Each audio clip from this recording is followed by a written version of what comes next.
அனைவருக்கும் வணக்கம். இந்த வீடியோவில் என்ன பார்க்க போனால் இந்த ஈஸ்ட் பேலஸ் இதோட கதையை தான் பார்க்க போகிறோம். வாங்க ஸ்ட்ரெயிட்டாக படத்தோட கதைக்குள்ள போகலாம். இந்த சீரிஸ் மிக சுவாரஸ்யமாக இருக்கும். இதில் ஒரு காட்சியை கூட நீங்கள் தவிர்க்க முடியாது. ஏன்னா இது முழு கதையை 2 பகுதியாக உங்களுக்கு கொண்டு வந்திருக்கும். முதல்ல கதை ஒரு மனிதனோட தொடங்குது.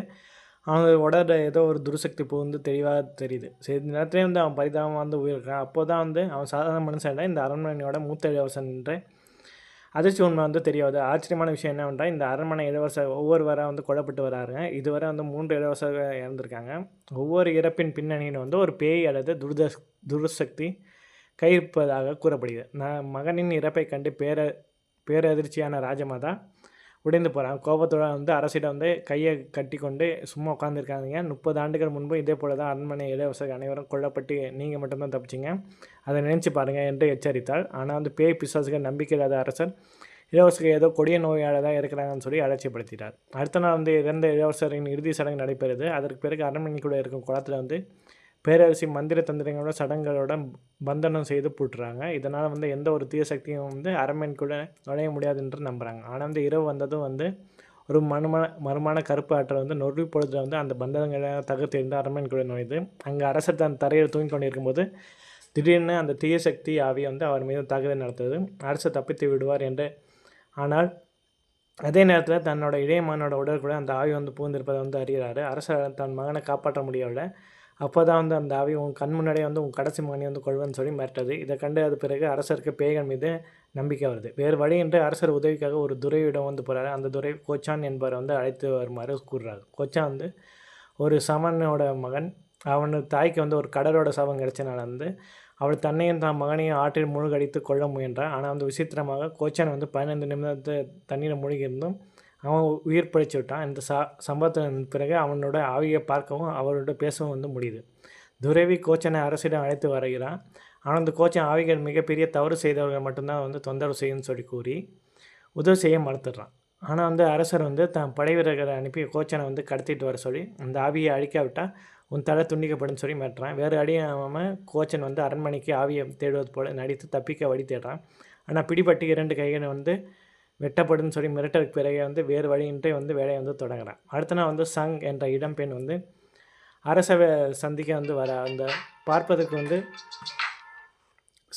சாதாரண வேலைக்காரி போல இருந்தாலும் அவள் தான் அடையாளத்தை மறைத்து வாழும் அரசரோட மகன்.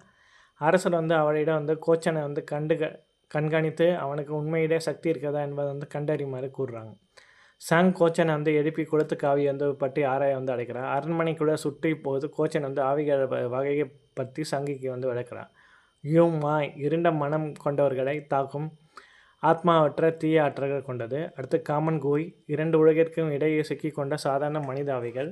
அடுத்து வேங் பழிவாங்கும் உணர்ச்சிகளால் இந்த உலகத்தை விட்டு செல்ல முடியாத கொடூராவிகள். மாலை நேரத்தில் இளவரசர் யங்கின் நிலைமை மோசமாகிறது. கோச்சன் தன் கம்பளியை கிழித்து ஒரு கயிற்றை தயாரித்து மரத்தில் கட்டி சங்கிடம் கொடுக்கிறான். நான் குளத்துக்குள்ளே இறங்கி ஆவிகளை உலகிற்கு செல்ல போகிறேன், என்ன நடந்தாலும் என்னை வெளியே எடுக்காதுன்னு சொல்லி கண்டிப்பான உத்தரவு போட்டுவிட்டு நீரில் முழுகிறார். சங்கின் கையில் இருக்கும் சக்தி யங் என்ற மணியை எடுத்துக்கொண்டு ஆவிகளின் உலகத்திற்கு செல்கிறான். அங்கே ஆரஞ்சு வெளிச்சத்தில் பயங்கரமான ஆவிகளை அலர்களுக்கு இடையே சிறிய இளவரசரை பிடித்திருந்த குளத்து ஆவியை கோச்சன் தாக்குறான். அங்கே நிஜ உலகில் சங் தன் நெற்றியில் சொந்த இரத்தத்தினால் திலகமிட்டு கொள்கிறார். இரத்த வாசனையாக ஆவிகள் கவனம் சிதற கோச்சன் அதை வீழ்த்த முயல்கிறான். ஆனால் அவனது மரவாள் உடைந்து போகுது. இதே நேரத்தில் அரண்மனைக்குள்ள இளவரசனை காப்பாற்றுவது போல் நடித்த துறவி உண்மையில் ஆவியை இன்னும் சக்தி வாய்ந்ததாக மாற்றும் மந்திரங்களை ஓதிக்கொண்டிருந்தான். குளத்து ஆவியை வரவழைத்ததே இந்த துரோகி துறவிதான் என்பது தெரிய வருகிறது. சண்டையிட தோற்றும் நிலைமை வர கோச்சன் தன் அறைக்குள் தப்பித்து ஓடி கூரையில் இருந்த குயிமை என்ற பெரிய அரக்க ஆவியிடம் பேரம் பேசுகிறான். நீ அந்த குளத்து ஆவியை அழித்து விட்டால் என் பாதியளவு யங் எனர்ஜியை உனக்கு தரேன்னு சொல்கிறாரு. ஆனால் அந்த அரக்க ஆவி ஒப்பந்தத்தை ஏற்றுக்கொண்டு மிகப்பெரிய கொடு அரக்கனாக மாறுகிறது. அது குளத்து ஆவியை தாக்கி பலவீனப்படுத்தினாலும் பிறகு கோச்சன் பக்கமே திரும்பி அவனது முழு ஆற்றலையும் உறிஞ்ச தொடங்குது. உடனே நிஜ உலகிற்கு சாங் ஆபத்தை உணர்ந்த கயிற்றை எடுக்கிறாங்க. இதனால் ஆன்மீக உலகத்துடனான தொடர்பு முடிந்து கோச்சன் மீண்டும் தன் உடலுடன் திரும்பி உயிர் தப்புறான். தண்ணியிருந்து வெளியே வந்த கோச்சன் சாங் ஒரு இளவரசி என்பதையும் ஆவியின் கவனத்தை திருப்ப அவளது ராஜ ரத்தத்தை பயன்படுத்தியதாகவும் கூறினான். சாங் கோபம் அடைந்தாலும் அவனுடன் ஒரு ஒப்பந்தம் இடுறான். அவளது உண்மையான நோக்கம் அரண்மனையில் இருக்கும் ஒருவனை வந்து கொலை செய்கிறது. இதற்கிடையே வந்து சாங் தான் சிறுவயது ரகசியம் வந்து கூறுறான். அவளால் வந்து ஆவிய குரலை வந்து கேட்க முடியுங்கிறதும், சிறுவயதில் வந்து உப்பு சேமிப்பு கிடைகள் வந்து பாம்பு டிராகனின் குழந்தைகளை கொன்றுவிடும் என்ற ஆவியின் குரலை வந்து கேட்டதாக வந்து கூறுறான். இருவரும் வந்து உப்பு சேமிப்பு கிடைகளுக்கு போகிறாங்க. அங்கே ஜோக் மௌசி என்ற ஆபத்தான குட்டி அரக்க ஆவியை வந்து சந்திக்கிறாங்க. சோரில் பாம்பு டிராகன் குழந்தைகளை கொன்றுவிடும் என எழுதியதற்காக ராணியின் பணிப்பெண்களை பல இளம் பெண்களை வந்து சிறைப்பிடிப்பார். அந்த பெண்களை யாரும் உண்மையை ஒப்புக்கொள்ளாததால் அறையை அடைத்து வைத்து அவர்கள் அனைவரையும் உயிரோடு எரித்து கொல்லப்படுகிறார்கள். அவர்களின் சாம்பல் ஜாடியில் அடைத்து பூமிக்கு அடியில் புதைக்கப்படுகிறது. கோச்சன் அந்த பெண்களின் ஆவிகளுக்கு முக்தி கொடுக்க அவர்களின் எலும்பு சாம்பல்களை வந்து சேகரிக்கிறான். கோச்சன் ஆவிகளை உலகிற்கு சென்று மணியை அடிக்க சாங் அந்த சாம்பல்களை கலந்த தண்ணீரை ராணி மீது தெளிக்கிறாங்க. ஆவிகள் அமைதி அடைகின்றன. ஆனால் அதில் ஒரு பெண் ஆவி ராணியின் உடலுக்குள் நுழைகிறது. அந்த ஆவி உண்மையை வெளிப்படுத்துகிறது. அரச குடும்பத்தை சபித்தது வேறு யாருமில்லை, அரசருக்கு மிகவும் பிடித்த ஒப்பாட்டி தான். அவள் குளத்தில் குதித்து சாகும்போது முழு ராஜவம்சத்தையும் சபித்தாள். அந்த சாபத்தை நேரடியாக பார்த்த பணிப்பெண்கள் தான் வந்து ராணியை இறக்கமில்லாமல் எரித்து கொண்டார்கள்.